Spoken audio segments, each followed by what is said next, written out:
Hello friends, welcome to SR Concepts. This is Ravi Verma and I'm preparing this part 4th from the chapter number 2, that is matter around us pure, from your NCERT textbook of science.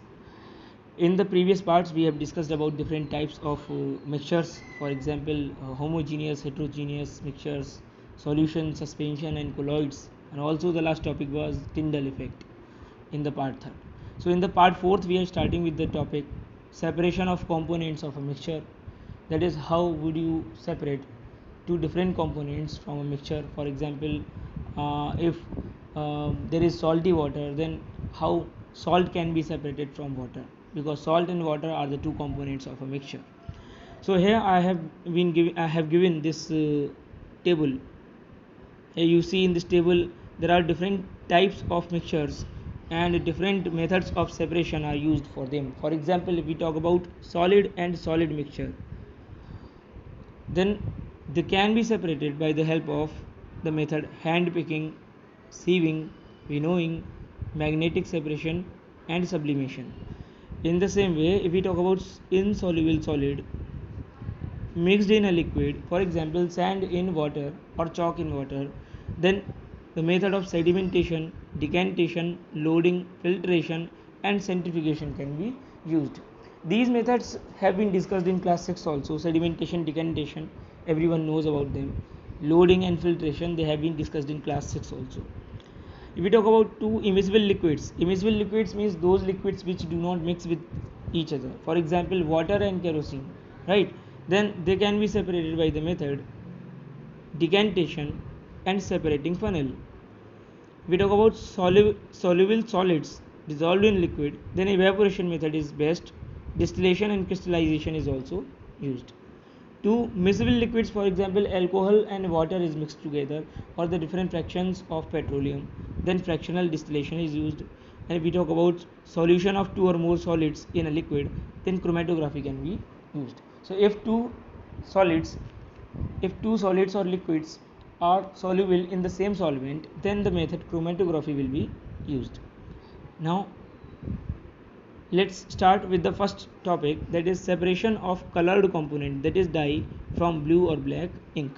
So actually a black ink or blue ink is a solution of a dye that is solid earlier, that is a dry powder, that is a dry solid powder of dye which is dissolved in water. So we can say that in a ink, dye is the solute and water is the solvent. So what will be the principle of separation? We can separate the volatile component, that is solvent, from non-volatile solute, that is dye in this case, by the method of evaporation. So if a volatile component is mixed in a non-volatile component, then the method evaporation is best. So ink is a solution of solid dye with a which is non-volatile solute, and water is volatile, means that can undergo evaporation. So the meaning of word volatile means capable of undergoing evaporation. So on heating, when we will heat the ink, then water will be evaporated and solid dye would be left as it is non-volatile. Here is the apparatus that we will use. We will take a beaker, we will fill water, then we will take a watch glass, and on the watch glass we will put a few drops of ink. When we will heat the burner, we will heat the water will convert into vapors, steam, and when the steam come in contact with the watch glass, the ink will be hot, and from the ink water will get evaporated, and a spot of dark colored spot will be there on the watch glass. That will be the solid dye. So in this way we can separate water from dye, or we can say dye from water, because dye is non-volatile and water is volatile, that is separated by the process of evaporation. Now let's move on to the method. This is the method written here that has already been described. What will be the observation? Then water has been removed by evaporation and dye is left as blue black spot. Next method is separation of cream from milk. Actually cream actually milk is a colloidal solution, right? So when we separate the components of a colloidal solution, then the technique named centrifugation, the method named centrifugation is used. So what is centrifugation? Let me explain you. First of all, whenever something is moving in a circular motion, right, then a force is working, a force is required for maintaining its circular motion towards the center. This is called centripetal force. This is called centripetal force. But when something is moving in the circular direction, another force is working towards the periphery. This force working towards the periphery is called centrifugal force. It is called centrifugal force. So if we spin something in a circular motion, then the heavy particles will move towards the periphery of the circular motion or the circle of the motion. Okay, so actually whenever a colloidal solution is spun rapidly, then the heavier particles settle down at the bottom of the container and lighter particles float at the top of the container. So for performing the process of centrifugation, we use a machine like this. Here you can see that there are a number of slots for putting test tubes, and in each test tube we can put that mixture which contain colloidal range of particles. Alright, and when we switch on the machine, then this rotates very rapidly, around 5000, 6000 or 10, even 10,000 rpm speed, right? So it rotates. When the test tubes rotate very fastly, then suppose this is the test tube and we have taken a mixture, suppose we have taken urine, right? And you know urine contain bacteria, suppose urine contains bacteria. So how would you separate bacteria? You cannot filter out bacteria, you will be centrifuging them in a tube, in a machine that will be called centrifuge, right? So when you will spin, what will happen? The heavy bacterial particles will settle down at the bottom.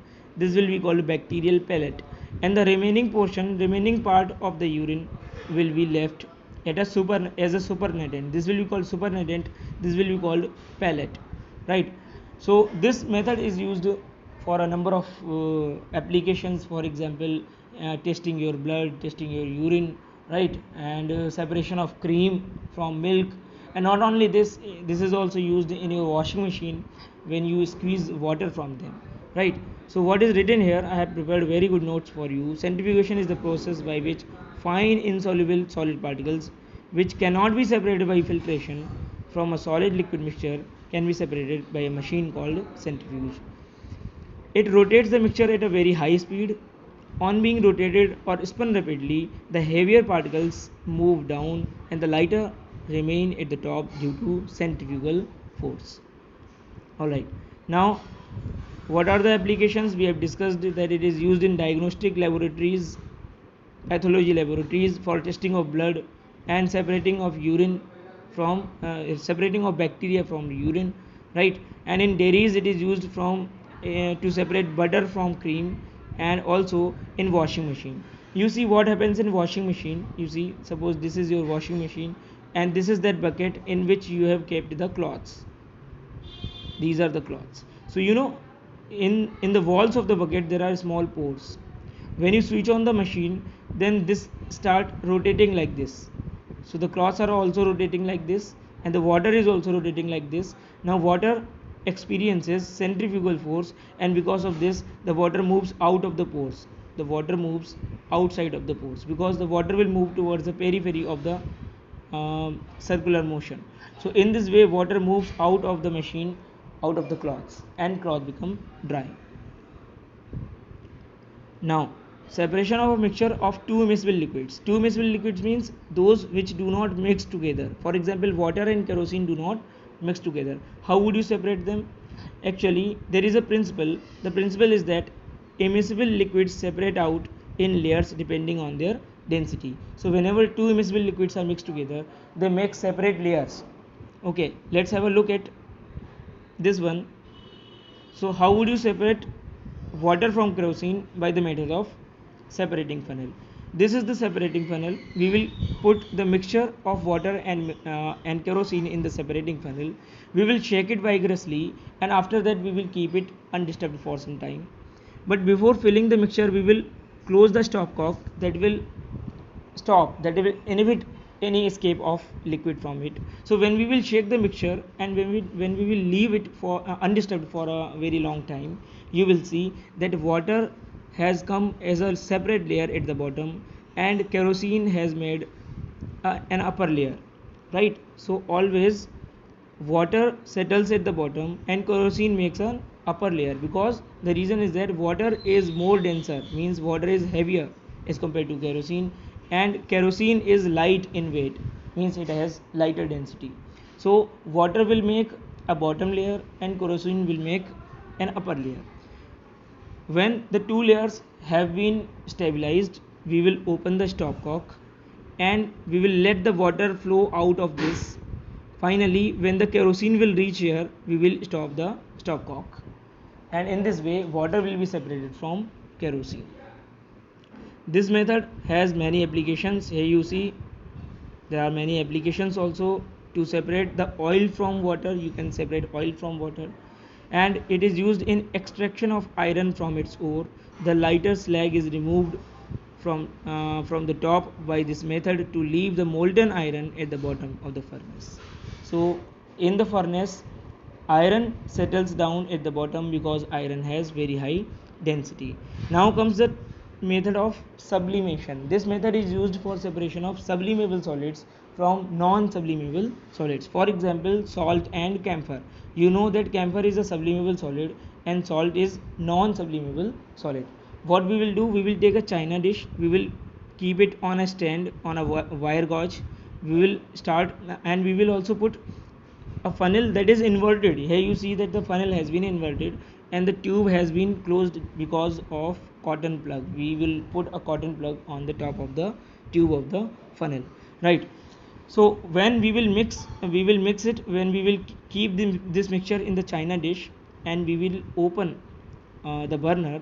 Okay, you see that the mixture of camphor and salt will start heating, and you know that on heating the camphor will sublimate, means the camphor will start converting directly into vapors, its gaseous state, and salt will be left in the china dish because salt will not undergo sublimation, salt will not convert into the vapors. Now you know that the walls of inverted funnel are yet cold, they are not very hot because they are much away from the china dish, right? So when the hot vapors of camphor will come in contact with the cold walls of the inverted funnel, right, they will undergo sublimation and they will get converted from vapor to solid, and in this way the solid camphor will be deposited on the inner walls of the inverted funnel. In the same way, the mixture of salt and ammonium chloride can also be separated because ammonium chloride is also a sublimable solid, right? So whenever you have one sublimable solid and another non-sublimable solid, right, they can be separated by the method of sublimation. I hope the concept how do you separate them is very clear. Once again I will repeat that camphor will vaporize because it will undergo sublimation. The vapors will come in contact with the cold walls of inverted funnel and they will get deposited in the form of solid layer.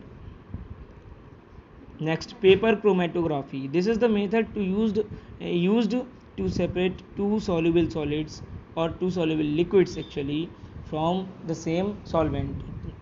Okay, what is the principle? Let us check what is the principle. The principle of chromatography is that chromatography is the technique used for separation of those solutes that are dissolved in the same solvent and they have different solubilities. Different solutes are separated from the mixture on the basis of different solubilities. So you know that different solutes may have different solubilities in the same solvent at the same temperature, right? So this is how we can separate. We can use this advantage, means we can use this feature of the different solutes having different solubility for their separation. How we would do this? let's check one example. Suppose we will separation of different colors from dye of a black ink. You know that we have earlier discussed that ink is the solution of some black dye in the solvent water. Now the black dye, the black powder's dye itself is a mixture of different colors, means it may have different chemicals having different colors. For example, the black dye may have red color, green color, blue color, right? These all different chemicals are mixed in the same dye. So how we would separate the different chemicals of different colors from the solid black dye? How we can do this? We will take a filter paper. Here is the filter paper, and at the bottom, around 3 centimeters above the lower margin, we will draw a pencil line. On the pencil line, we will put a drop of ink, and we will leave the drop of ink on the paper for some time till the ink drop dries. After that, we will take a jar and we will put a glass rod on the upper margin of the filter paper.